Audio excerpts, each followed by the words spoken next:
नमस्कार बच्चों, आज हम 12वीं कक्षा की हिंदी की पाठ्य पुस्तक आरोह भाग 2 से बाजार दर्शन नामक पाठ का अध्ययन करेंगे, जिसके रचयिता हैं या जिसके लेखक हैं जैनेंद्र कुमार। और इन्होंने इस पाठ में जो उपभोक्तावाद है, ये बाजारवाद है, उन दोनों में अंतर बताया है। तो उस अंतर को यहाँ पर स्पष्ट किया गया है। और जो हमारे पास बाजार दर्शन नामक पाठ है वो विचारात्मक निबंध के रूप में यहाँ चित्रित किया गया है। तो बच्चों, आज हम देखते हैं पाठ बाजार दर्शन। तो उसके कुछ अंशों पर आधारित है ये पाठ है। उसके छोटे छोटे अंश या छोटे छोटे भाग करके मैं इनको इस पाठ को समझाना चाहूँगी। तो जैसे दो मित्रों की चर्चा है, यानी बाजार दर्शन जो पाठ है, क्योंकि बाजार से संबंधित है, क्योंकि इसमें बाजार की जो चकाचौंध है वो मनुष्य को प्रभावित कर देती है, उसकी चकाचौंध में फंस जाता है। क्योंकि बाजार इतना सजा धजा होता है जिसे देखकर हर व्यक्ति का मन उससे बाजार से कुछ न कुछ खरीदने को जरूर होता है। और कुछ मनुष्य तो ऐसे हैं उसके जादू में इतने फंस जाते हैं, उससे इतने आकर्षित हो जाते हैं, प्रभावित हो जाते हैं कि वो अनेक अनचाही वस्तुओं को भी, अनुपयोगी वस्तुओं को भी खरीद कर घर ले आते हैं, जिनका उनके जीवन में कोई महत्व नहीं होता। तो चलिए, पहला अंश है दो मित्रों की चर्चा। लेखक और उनके दो मित्र हैं, उनमें कुछ चर्चा होती है। क्योंकि जो पहला मित्र है वो क्या करता है, बाजार जाता है और उसको मामूली सा यानी थोड़ा सा सामान लेकर बाजार से आना था, और वो अपनी पत्नी के साथ कुछ सामान खरीदने के लिए बाजार चला जाता है। और फिर लौट कर आता है तो उसके पास हाथों में अनेक सामान के बंडल होते हैं, थैले होते हैं। वो भर भर कर सामान खरीद कर लाता है। उसको जिसको थोड़ी सी ज़रूरत थी सामान की, वो सामान न खरीद कर अनेक तरह के अनचाही अनावश्यक सामान को या फिजूल खर्ची जो सामान कहते हैं, जिसका कोई उनके जीवन में कोई महत्व नहीं है, वो सामान खरीद कर वो लाते हैं। और तब लेखक पूछता है कि तुम थोड़ा सा सामान लेने के लिए गए थे और इतना थैला भर भर कर लेकर आए हो। तो कहता है कि तो लेखक का जो मित्र है वो कहता है कि ये तो बाजार है जो शैतान का जादू है। वो जादू क्यों है? क्योंकि जिसके पास जितना पैसा होता है, या जिसको हमें मनी बैग भी कहते हैं, तो जिसके पास जितना पैसा होता है उस पैसे के हिसाब से ही वो उतनी ही वस्तुओं को खरीद लेता है, चाहे वो उसके काम की हैं या उसके काम की नहीं है, उसके लिए अनुपयोगी भी वो सिद्ध होती हैं। लेकिन फिर भी वो पैसे के बल पर या मनी पावर, या जिसको परचेजिंग पावर भी कहते हैं, कि जो जिसके पास पैसे की अधिकता होती है, यानी जिसके पास अधिक पैसा है, तो वो अनचाही वस्तुओं को भी खरीद लेता है। और इसमें बताया है कि मनी बैग का अर्थ पैसे से ही है, अर्थात जिसके पास अधिक पैसा है वो अधिक सामान खरीदता है। और पैसा कोई भी व्यक्ति या संसार में कोई व्यक्ति किसी के पैसे को तब ही जान पाता है जब वो अनावश्यक वस्तुओं को या अनेक तरह की वस्तुओं को खरीद कर अपने घर में लाता है, या बड़ी बड़ी कोठियाँ बनाता है, बंगले बनाता है, अन्य बहुत सारे सामान को वो खरीदता है, इकट्ठा कर लेता है। तो जैसे गाड़ियाँ खरीदता है, तो बड़ी बड़ी जो गाड़ियाँ होती हैं, तो उससे ही उस मनुष्य के पैसे का पता लगता है। कोई किसी का बैंक बैलेंस नहीं देखता। तो यहाँ लेखक कहते हैं कि पैसा उसी के पास दिखाई देता है जिसके पास बड़ी बड़ी कोठियाँ हों, बंगले हों, मोटर गाड़ी हों, तो और अनेक घर में अनुपयोगी वस्तुएं भी हों, या बड़ी बड़ी जैसे उसके उपयोग में कुछ तो आती हैं, कुछ वैसे ही वो रख लेता है, क्योंकि उसके पास अधिक पैसा है। तो वो पैसे की पावर यहाँ पर दिखाता है। तो फिर कहते हैं यहाँ पर मन के प्रकार, या उससे पहले हमें दूसरे मित्र की और बात करेंगे, तो उसी के अंदर आएंगे मन के प्रकार। तो एक जो दूसरा मित्र होता है यहाँ पर, वो बाजार जाता है और दिन भर बाजार में घूमता रहता है, लेकिन कोई भी वस्तु वहाँ से खरीद कर नहीं लाता। तो लेखक उससे पूछता कि तुम बाजार गए थे कुछ सामान लेने के लिए, लेकिन कुछ नहीं लाए। तो कहता है कि बाजार ऐसा चकाचौंध से भरा हुआ था, मेरा मन चाहा कि मैं इस पूरे बाजार को खरीद लूं, लेकिन मुझे समझ नहीं आया कि मुझे क्या लेना है, मुझे किस चीज़ की ज़रूरत है कि किसको लूँ और किसको छोड़ दूँ। तो मुझे कुछ समझ नहीं आया, तो इसलिए मैं वहाँ से कुछ नहीं लाया। तो इसलिए लेखक कहते हैं उसका कहना भी सही था।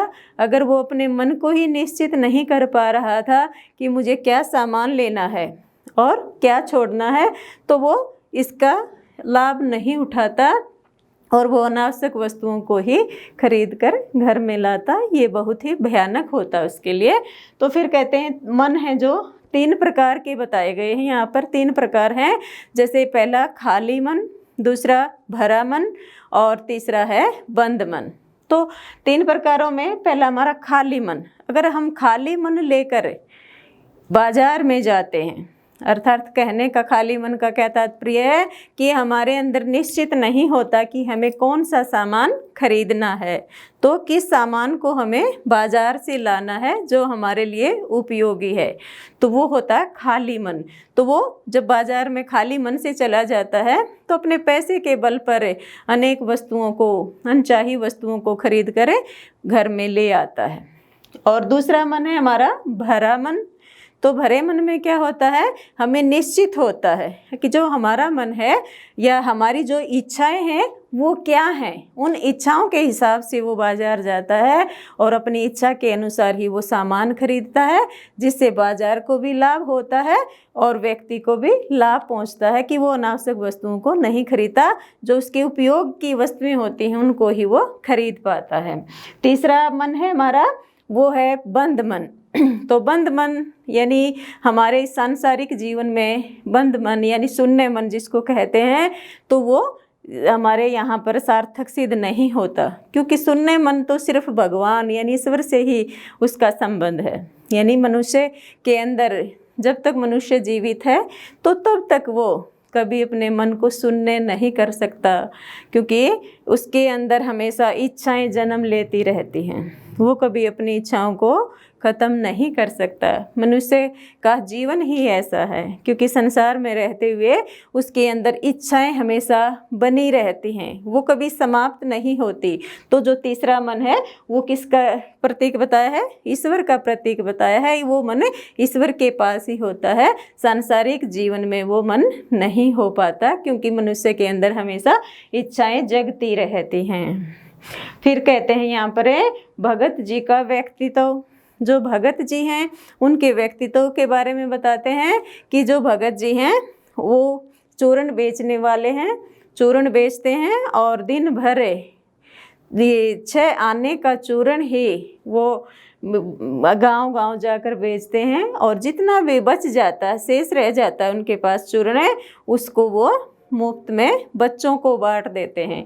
अर्थात कहने का उनका व्यक्तित्व कैसा है, वो क्या है, सीमित साधनों के या आवश्यकताओं के मनुष्य हैं। वो उन्होंने अपने मन को नियंत्रित कर रखा है, अपने मन को, अपनी इंद्रियों को नियंत्रित करके रखा है, इसलिए वो संयमी व्यक्ति हैं, संयम है उनके अंदर।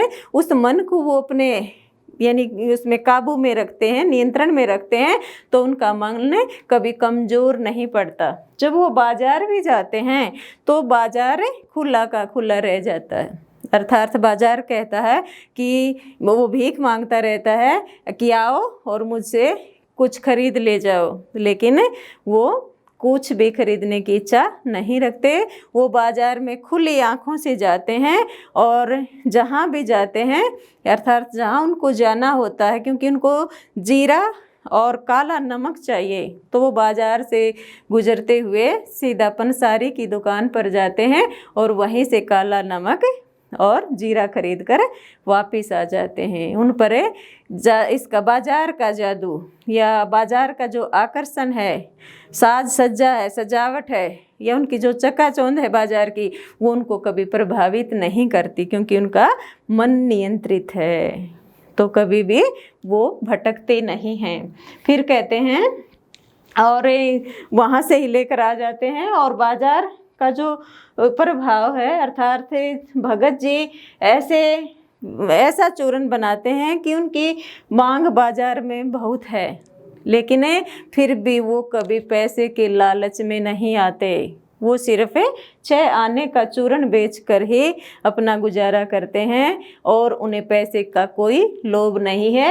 वो पैसे को हमेशा ठोकर मारते हैं, क्योंकि उनको व्यापारियों का जो चूर्ण बनाने का वो उनका जो व्यवसाय है, तो व्यापारी उनसे बहुत चूर्ण खरीदना चाहते हैं, लेकिन वो कभी इस लालच में नहीं आते, क्योंकि बहुत से व्यापारी उनको अग्रिम राशि देकर भी चूर्ण बनवाना चाहते हैं, लेकिन वो कभी ऐसा नहीं करते। वो कहते हैं कि मेरी सीमित ज़रूरतें हैं, आवश्यकताएं हैं, मुझे इस पैसे का कोई लोभ नहीं है।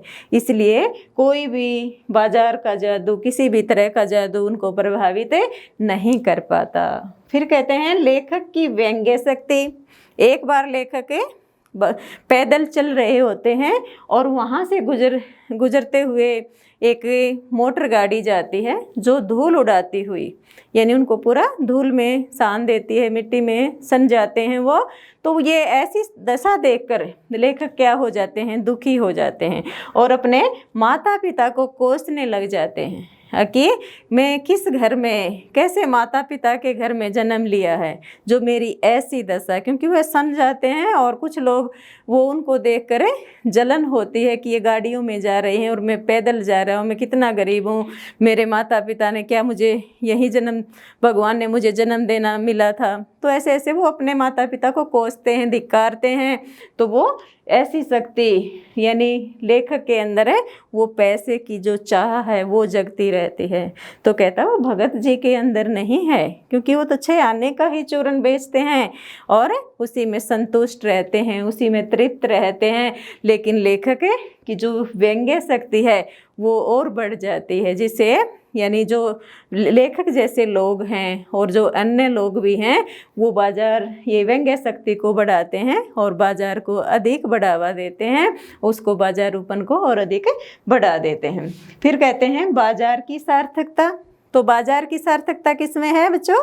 तो बाजार की सार्थकता उसी में है कि जो अपनी आवश्यकता के अनुसार वस्तुओं को खरीदते हैं और वही बाजार को सार्थकता प्रदान कर सकता है। जैसे हम भगत जी का ही उदाहरण ले लें कि जिस प्रकार भगत जी को जीरा और नमक चाहिए, तो वो वहीं पर जीरा और नमक लेकर ही बाजार से जाते हैं और अन्य वस्तुओं को कभी नहीं खरीदते।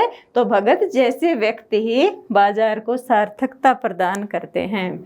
अगर जो व्यक्ति अन्य वस्तुओं को खरीदता है वो बाजारूपन को बढ़ाता है। अगर जहाँ पर बाजारूपन बढ़ता है वहाँ पर हमेशा शोषण होता है और एक दूसरे के अंदर की जो संबंध होता है, जो भावनाएं होती हैं, भाईचारे की जो भावनाएं होती हैं, वो नष्ट हो जाती हैं। क्योंकि एक जो ग्राहक को लूटने में लगा रहता है और जिससे उसे का नुकसान होता है, उसको हानि होती है और दूसरे को लाभ होता है, वो स्थिति यहाँ पर बन जाती है। अंत में लेखक ने अर्थशास्त्र को अनीति शास्त्र कहा है। अर्थशास्त्र को अनीति शास्त्र क्यों कहा है? क्योंकि लोग पैसा जोड़ने में लगे रहते हैं। बहुत सारे लोग ऐसे हैं जो पैसे को एकत्रित करने में लगे रहते हैं, जैसे अपनी जो इच्छाएं हैं उनको भी मार लेते हैं, दबा लेते हैं, वो इच्छाओं को सामने नहीं आते, तो वो लोग हैं। इसलिए यहाँ पर अर्थशास्त्र को अनीति शास्त्र कहा है।